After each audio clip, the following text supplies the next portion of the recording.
Hey everyone, welcome to the Pawareness podcast, and thanks for joining me. Be sure to rate, review, and subscribe on iTunes, Spotify, and YouTube, and also check us out at pawareness.org and on Instagram at pawareness_official. On Instagram, we are doing submissions for Pet of the Week, where you can submit your foster pet, and we'll pick one winner every month, and we'll give $200 to their choice of charity or foster. Thanks for watching, and I hope you enjoy this episode. Hey everyone, welcome to today's episode of the Pawareness podcast. Today I have Gina Carbonari with the Ulster County SPCA, and I'm going to go ahead and let her introduce herself, about her organization that she works with, and just go ahead and introduce yourself. Sure. I'm Gina Carbonari. I'm the Executive Director for the Ulster County SPCA located in Kingston, New York. And our mission is to help abused, neglected, and homeless animals. And we do that through a variety of different programs that we have. We obviously do adoptions. We take in surrenders. We have community assistance programs as well to try to keep pets in their homes. So we have a food pantry. We have some low-cost veterinary services. We do have our own clinic. And we also are the only organization in the county that does humane law enforcement. So that means that we directly are involved in abuse and neglect cases from the very initial allegation, someone calling in with a complaint, all the way through to prosecution. So we are really unique as an agency in this area in that we are the only ones that do that. And I know that we were touching on this before the call. First, I want to say is that you guys do so many different facets of that. You cover so many different facets of the animal rescue community. But I know that you mentioned that this is, they're SPCAs everywhere, but they're not necessarily all linked, right? Is that correct? Yes. Okay. So it's really important that your local SPCA, that you kind of get to know them individually, because first off, each SPCA is its own organization. None of us are connected to the ASPCA. So the ASPCA is its own private nonprofit organization that does not get connected to any of the others. I often hear people say, well, what about your headquarters? Well, we are our headquarters because we are it. So, there are other SPCAs in the other counties around us as well. They also are not connected to us, and they're not connected to the ASPCA. So especially when it comes to funding, people really need to know that, because they think somehow that funding that they give to the A somehow makes its way down to their local shelter, and it does not. So people really do need to understand the difference between those. The other part in that too is that a lot of times, for example, we carry our county name as the Ulster County SPCA, but we have no affiliation with the county government. So we do not get funding from them either. People also think that their taxpayer dollars are funding us, or that we are obligated to provide some type of service because we are a county organization, and we are not. So most of your SPCAs may carry a county name or some other municipality name, but may not actually be a part of that municipality when it comes to their funding or their structure or anything like that. So like I said, it's important to get to know your own local SPCA so that you know what those differences are. And I think that's a great distinction that you made there. And you guys do so many different things. Does every SPCA, for example, take care of the animal enforcement type side of things? Or is that really just kind of as an organization by organization type deal? It still will be an organization by organization, but generally speaking, in New York State, your SPCAs are the ones who are doing humane law enforcement.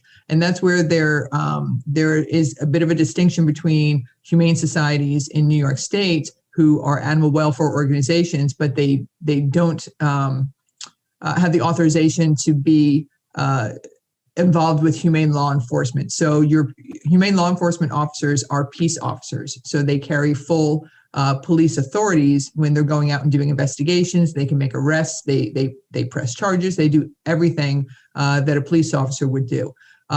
When you have a humane society or some other type of rescue, those folks are doing the rescuing part of it. They're doing the husbandry. They're doing the care. They're doing so many other programs other than actual having law enforcement officers working for them.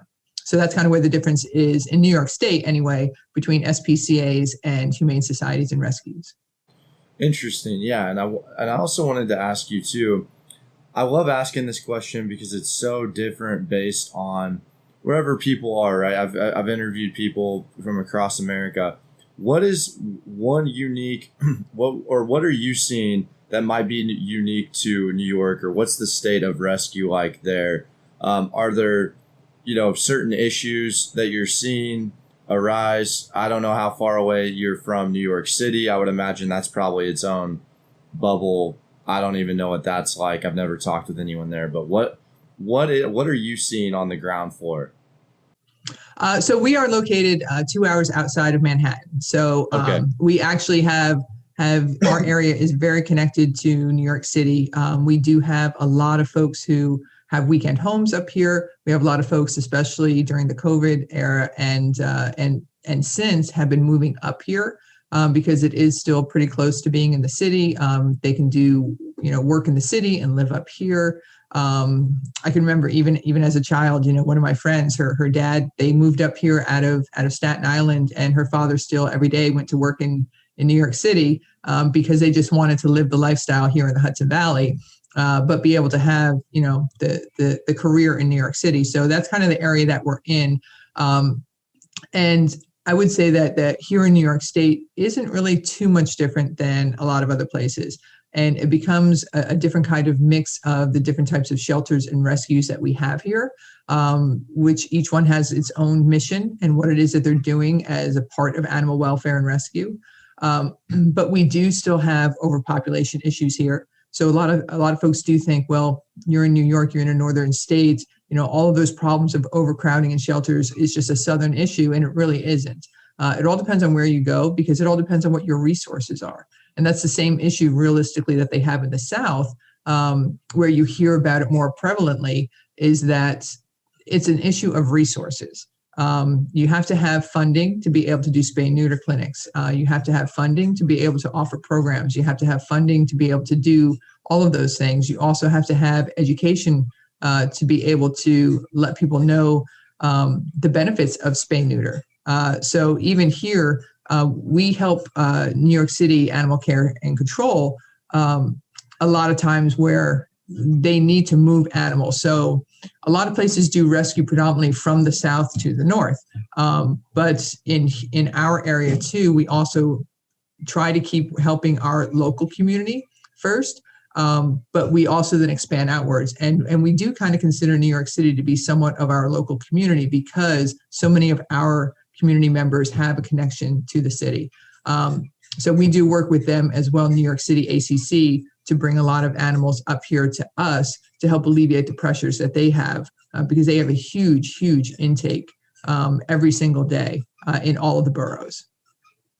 Yeah, and I mean, especially only being a couple hours outside, like you said, I mean, that's very connected to New York City. And does that mean that a lot of your partnerships are based in New York City then?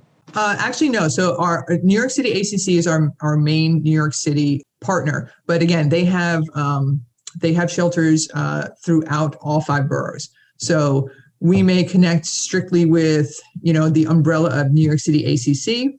But when we're pulling animals, one transport may bring us, a dog from Manhattan and 2 cats from Brooklyn. And, we bring up guinea pigs and rabbits from them all the time from the Bronx. So it all depends on, they'll do a transport that comes from the 5 boroughs and brings it to us, but it could be coming from any of those locations.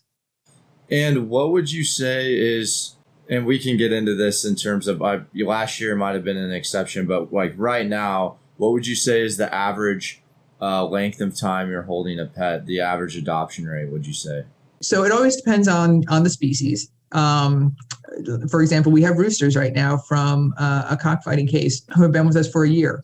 Roosters are very hard to place. They don't go very easily. I'm sure everybody can understand why roosters aren't necessarily the best, the pet that is flying out of the door the fastest.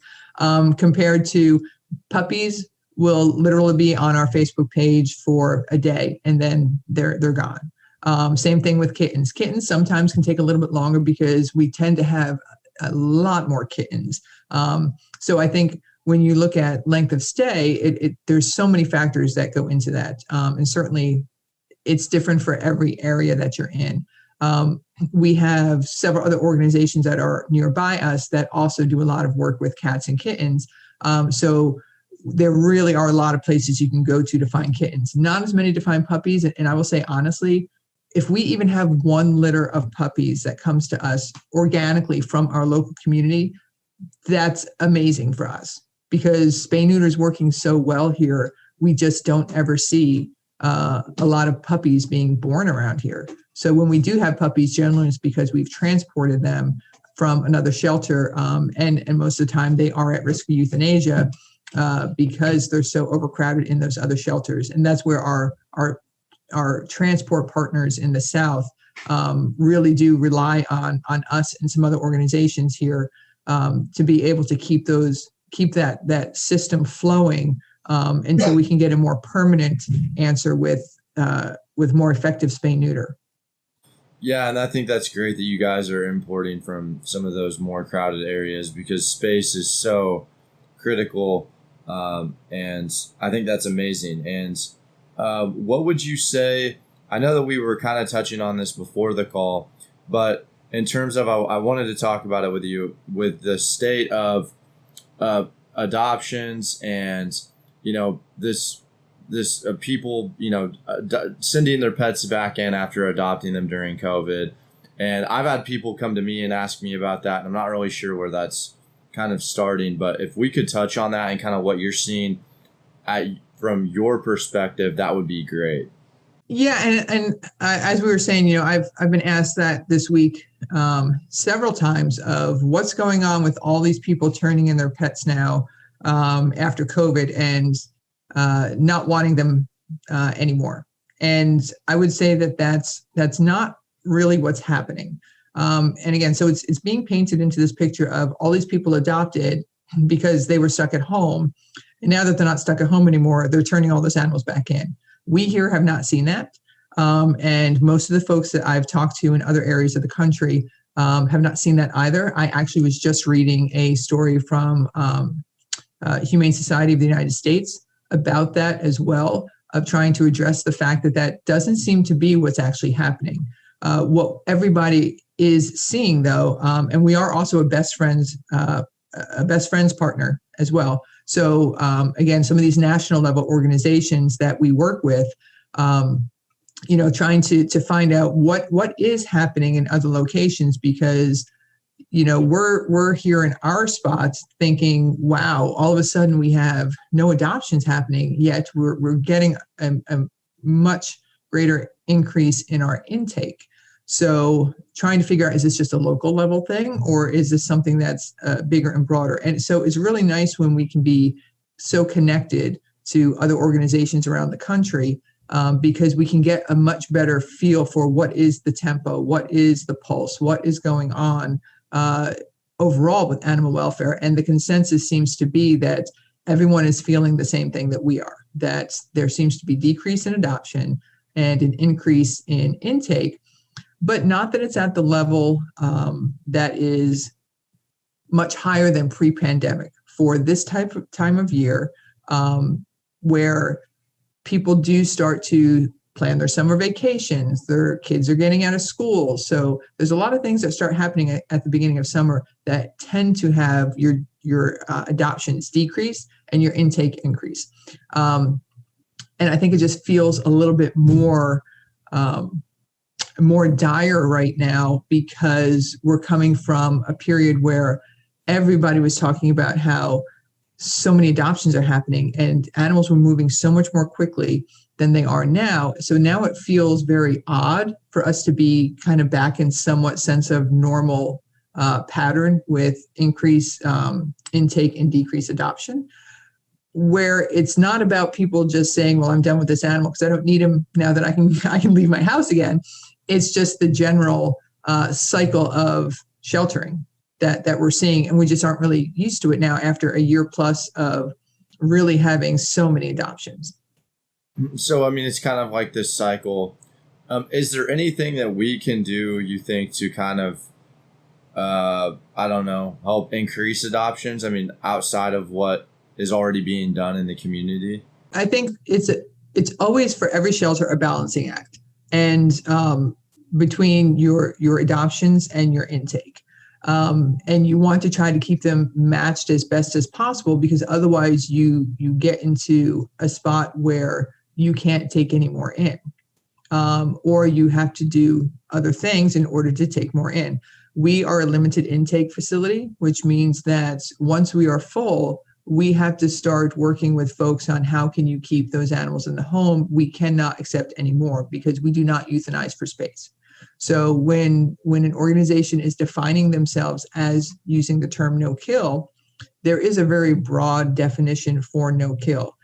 Some simply go by 90% live release rate. In other words, only 10% of the animals coming in may be euthanized. And then others also have definitions of, are you an open admission shelter or are you limited intake? An open admission shelter has no choice but to take all of those animals in. And unfortunately, most of our municipalities, that's the situation that they're in. Someone comes to the door, it does not matter the reason, they're giving you an animal, then you have to take that animal. For us, our open admission side is our dog control and our humane law enforcement. So when we have those legal type cases or we have those kinds of strays, we have to take those animals in. However, if somebody calls us and says, well, I'm moving next week and I can't take my pet with me, we can work with them a little bit more of, okay, well, we have another week. So we don't need to bring the animal in right now. Let's work on rehoming. Let's work on advertising this animal is available, that you're looking for a means to get this animal into a new home. And maybe that's one of the ways that we can keep the animal from even coming into the shelter. So there's all these different things that we do in order to try to prevent the animals from coming in, so we continue to have enough space for those really urgent ones who have to come in, as well as keep those adoptions moving so that we keep the space opening up. So there's this real challenge with how do we balance all of that all the time. And of course, we can always just say, well, we just need more people to adopt. But we always want to make sure, too, that people are ready to adopt. This way, they aren't bringing animals back to us, because we do matchmaking. We want to make sure that this is the right animal for the right home. And if we start trying to just kind of push too quickly through all of that, then you only end up with having returns anyway. And returns are okay because we want the animal to come back if it's not a good fit, rather than have something else happen with the animal. Yeah, and I think that's a great distinction to make, because I think some people are just, when they hear no kill, they don't understand that there's this umbrella term where it may not necessarily mean that. So, and they just drop it off and they don't understand any of the risk. Now, on the other hand, though, I've talked with some people who they are scared to take animals in because of that. And so I want to ask you, is there a way for an individual to find out on their local shelter what type of no-kill that is, right? I mean, will a shelter just tell you if you just ask, like, hey, what does this mean? If I bring in, this dog, for example, will that be something that they can disclose, that they're likely to disclose, or what do you think there? Oh, absolutely. If a shelter would not disclose that, I would be concerned. Yeah. But yeah, they should absolutely be more than willing to explain how it is that they describe themselves as no kill. For us, we have a no kill philosophy that is published that clearly lets everybody know how we define ourselves as no kill. Especially because, again, we have that unique position of being, we do label ourselves as the limited intake, but we do have that side that requires us to be open admission with dog control and humane law enforcement. So we're a little bit of an amalgamation between the two.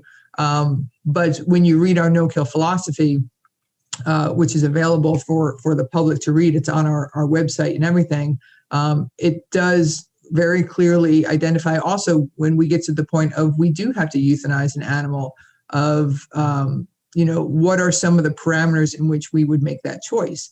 And it's very clear, it's very objective. So people can really understand it isn't about, you like or you don't like an animal, or they did one thing wrong or anything like that. But there's a specific process. If it's not a clear, immediate medical issue, especially when we start talking about behavioral euthanasia, there's a very clear process that we go through in order to make that determination. And as part of our no-kill philosophy, we define what unhealthy and untreatable is. And to relate this back to the SPCA, is that the no-kill philosophy? Is that different per entity, or is that kind of across the entire board? No, each organization, I would say, should have their own no-kill philosophy, because, as I said before, maybe you're just saying that, well, we're at 90%, so therefore we're going to say that we are no-kill, and that's perfectly fine. Some places are sanctuaries where there is absolutely no reason that they're going to euthanize an animal. So again, that's their definition of no-kill. No-kill, if you Google it and research it, there's a lot of nuance to the definition, which again can allow you to be anywhere from sanctuary status to simply hitting the 90% mark. And it's important, I think, that an organization, if you're going to use that term, clearly defines where on that spectrum you're falling, because unfortunately the general public, not being in this industry and understanding all these definitions, automatically assumes that no-kill means that you will never euthanize. And that makes sense, because the term itself makes it sound like you would never euthanize, which is why a lot of folks in the industry are really trying to find a better term than no-kill, because it really does leave it open to interpretation. And then you have folks who are supporting an organization, they euthanize an animal, and those folks then become very upset, because in their mind, they have a definition of what you should be doing and what your mission is. And now you aren't really living up to it. So that's why for us, we found it to be very important to have that philosophy in writing, so that it's there for everybody to see and understand. And we make the definitions very clear to how we apply them in our organization. I think that's great. And I think communication and expectations are key for really any organization. So I think that's awesome that you guys are doing that and that you're just so open about it. And I wanted to ask you too, I know that you guys have a program called Artists for Animals. Are those pictures behind you, are those related to that or no? Yes. So, so the cow up there, was that was one of our artists who was participated in the program. So, and I'll explain the program a little bit. Artists for Animals is a program that we started, I want to say maybe about 4 years ago or so. And, the Hudson Valley is really known as being an art community. So, you can go back into the 1800s and artists used to come from the city all the time, because it's just such a beautiful area. And it's very inspiring. The Hudson River School was started here, which is a type of painting. And so there's a lot of history here with art and artists. So we started doing this monthly program, where every month we have a different artist that comes in and they display their artwork, and a portion of the proceeds from the sale of their artwork in the shelter comes to the shelter. And we always work with the artist as to what percentage they want to give us, because we understand artists are trying to make money too. They have to eat. So we work with them, and it's a great way for us to be able to highlight a lot of our local artists. And at the same time, it's not always animal related art as well. Sometimes it is just all different kinds. So it doesn't always have to be somebody who just does animals in their artwork. But it's been a great way to promote some of them. But yeah, that one is. And the one underneath actually is from, we do sip and paints. Probably nice. 2 or 3 times a year. So that one actually was done by me, and it's my 4 dogs. I love it. Yeah. That's amazing.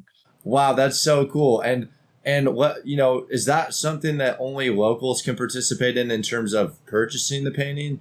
Or no. We actually post the artist's work on our Facebook page. So if somebody saw something they were interested in, absolutely, they could just call us and order it, and we could ship it to them. That's amazing. Yeah, because I love artwork and I think that's awesome. So definitely check that out. And then I guess I kind of wanted to end and just say, where can people find and support you guys? I know that, and see some artwork. Where animals, where can we see all that at? Yeah, so everything is on our website. It's www.ucspca.org. And our animals are posted on there now because since COVID, everything is still by appointment. I know here in New York, we are some of the last ones to kind of come out of any type of restrictions. And again, it's really because New York City was hit very hard, and certainly we're right outside of the city. And as we talked about being so connected, we really can understand what New York City went through, when this all first started. And I would even say that, we were actually the first organization when we were talking about transports. We were the first organization to accept pets out of New York City where their owners had passed from COVID. So it was a very interesting time to be in animal welfare, because at that point we still didn't really understand how everything was being transmitted. Could you get it from your pets? Not necessarily because your pet itself was going to be infected, but everything, touching anything was of such concern. And there was a thought that if you're touching your pet and you're sick, you could transmit that to somebody else who then touches your pet and then sneezes or touches their face. So there was a lot of precautions that we went through when we accepted those animals, not knowing, how anything was happening. But again, they were so overwhelmed in New York City, both on the human side and the animal side from what was happening, that we certainly accepted when they asked for help. So it was a very interesting time. Yeah. That's amazing. So I'll have your website posted below. Are you guys on any social media, Instagram or Facebook? Yeah, we are on Instagram. We do Facebook. Our Artists for Animals are always up on the website and on our social media. Anything that we're doing, events, all that stuff, we keep it all on our website and on our social media page, predominantly a lot of Facebook. Perfect. And I'll have a link to all of those in the description below. Gina, thank you so much for coming on. It was a pleasure speaking to you, and I feel like I learned a lot. Hopefully the audience did too. Thank you so much. Great. Thank you so much for having me.